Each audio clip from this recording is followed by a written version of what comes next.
Le dialogue national inclusif, ouvert le 2 avril 2024 par le président de la transition, Brice Clotaire Oligui Nguema, entre dans sa phase déterminante ce lundi 8 avril 2024 avec le début des travaux au sein des 3 commissions retenues et la sous-commission. C'est dans ce stade de l'amitié de Libreville que les débats se dérouleront. Pour Monseigneur Patrick Ibaba, qui préside les travaux, ce dialogue est une chance inespérée de briser le cycle infernal des rendez-vous manqués depuis 1990. Une occasion pour les Gabonais de s'engager véritablement dans une démarche de conversion nationale et de reconstruire l'environnement socio-politique sur les bases nouvelles.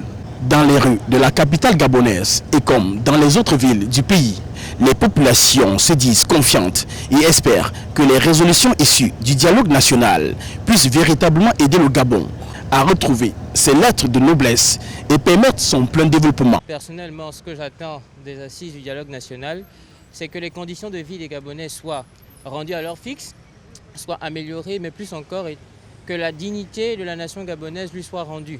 Mais aussi que la gouvernance ne soit pas celle que nous avons connue depuis plus de 40 ans, 50 ans, mais qu'elle soit nouvelle et qu'elle soit à la mesure des attentes des Gabonais. En tant que citoyenne gabonaise, ce que j'attends à la fin de ce dialogue national inclusif, c'est qu'il y ait, comment on appelle ça, une couverture d'eau déjà.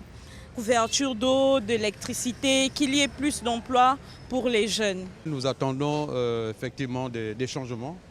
Des changements au sortir de la libération de notre pays aux dernières élections. Nous penserons qu'à la fin du mois d'avril, nous aurions les conclusions de ce qui a été effectivement déposé comme contribution par la majorité des Gabonais. Le dialogue est une bonne chose déjà pour le pays. Je pense que beaucoup de points ont été abordés. Au Gabon, on manque de routes, on a des problèmes d'eau, d'électricité. Je crois au projet du président Oligui. Ce dialogue national inclusif s'inscrit dans la ligne des engagements pris par le comité pour la transition et la restauration des institutions dirigé par le général de brigade Brice Clotaire Oligui Nguema, président de la transition, président de la République, chef de l'État au lendemain du coup de libération.